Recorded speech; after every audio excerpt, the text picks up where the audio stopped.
So the stoppage of transit of gas through Ukraine at the end of a 5-year agreement between Ukraine and Russia is a pivotal moment for Europe, which has worked to cut its reliance on Russian energy since the start of the Ukraine-Russia conflict in 2022.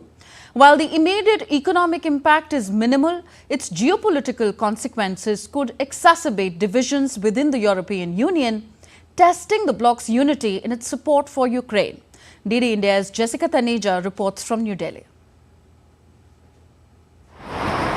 Gazprom's final scheduled delivery through Ukraine on Tuesday marked the end of a transit system that had persisted despite nearly 3 years of war. Once a cornerstone of Europe's energy infrastructure, the transit route has dwindled in importance, with Russia's share of EU gas supplies plummeting from 40% pre-war to just 8% in 2023. Alternative sources from the US, Qatar and Norway have largely compensated for the shortfall. However, the cessation of Russian gas flows from Ukraine raises broader questions about the EU's cohesion. Countries like Hungary and Slovakia, which continue to rely on Russia gas via other routes such as the Turk Stream, are seen as undermining the EU's collective push to eliminate Russia's energy dependence. Ukraine's President Volodymyr Zelensky has accused Slovakia of engaging in shadow agreements with Russia, highlighting tensions among neighboring states. Meanwhile, Slovakia's threats to cut power supplies to Ukraine have further strained relations. The European Commission has so far avoided direct involvement in brokering a new transit deal, instead emphasizing the bloc's success in diversifying its energy sources and maintaining high storage levels. Yet, this hands-off approach may leave room for discord to grow among member states. The economic implications of the halted transit are relatively limited compared to the geopolitical stakes. Gazprom will lose an estimated $5 billion in annual gas sales to Europe through Ukraine, while Kyiv will forfeit around $800 million in transit fees. These figures pale in comparison to the broader financial and strategic losses Russia has endured, including Gazprom's $7 billion loss in 2023, which was its first since 1999. For Ukraine, the end of the transit deal presents both risk and opportunity. Zelensky has signaled his unwillingness to allow Russian gas to transit through Ukrainian pipelines, emphasizing the importance of cutting financial flows that could fund Moscow's war efforts. However, halting transit could expose Ukraine's vast pipeline infrastructure to Russia's missile strikes, further jeopardizing the country's energy security during winter. For Europe, the Russian gas halt is unlikely to cause a repeat of the 2022 price spikes, given reduced reliance and sufficient reserves. But rising gas prices, which are now up 48% this year, continue to strain households and industries. As the region adjusts to the end of the Russia-Ukraine gas transit era, the challenge lies not only in maintaining energy stability, but also in preserving the unity that has defined Europe's response to Russian aggression. The cessation of transit flows may be a small step economically, but its impact on the EU's geopolitical cohesion could be profound. Jessica Taneja for DD India.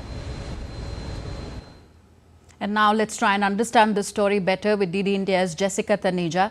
Jessica, at this point, does there appear any possibility at all of a new gas transit deal between Ukraine and Russia?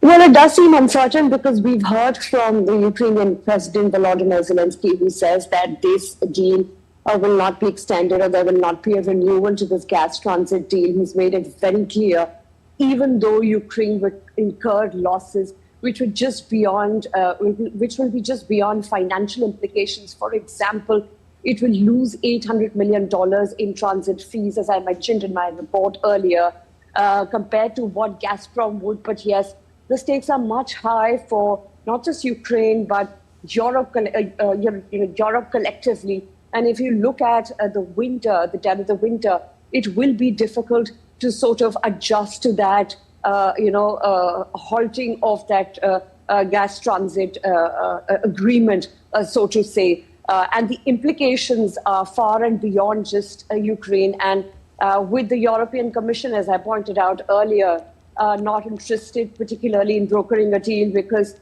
for them, alternate resources have now come into the picture, and slowly things have begun to take shape, even though domestically and industrially, Europe is also facing challenges. For example, a 40% hike, 48% hike in energy prices is still something to battle with. But it looks like this deal is not on the cards, especially when it comes for any kind of renewal or agreement. It pretty much, the decades-old pipeline, which, Tanvi, is approximately 38,600 kilometers long, certainly would be very difficult to put off the map, so to say. But now the issue is whether this conflict would find a peaceful resolution with the new US president coming in. Perhaps there could be room for that, but that is just for future speculation and a hopeful year ahead.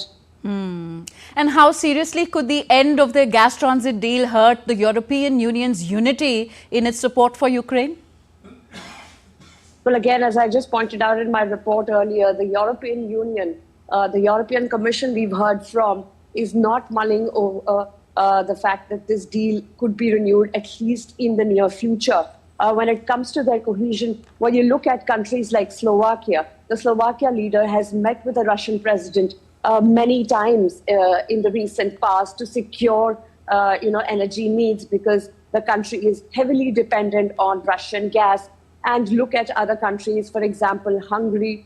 We've seen that the Hungarian leader has had good relationships with Putin even in past, and even often running in disagreements with the European Union, as Hungary is part of the European Union, and also once prevented huge aid for Ukraine to be passed in the European Parliament. It was held for quite long. So it is confidant, the leader is an ally. So certainly Hungary should not face troubles.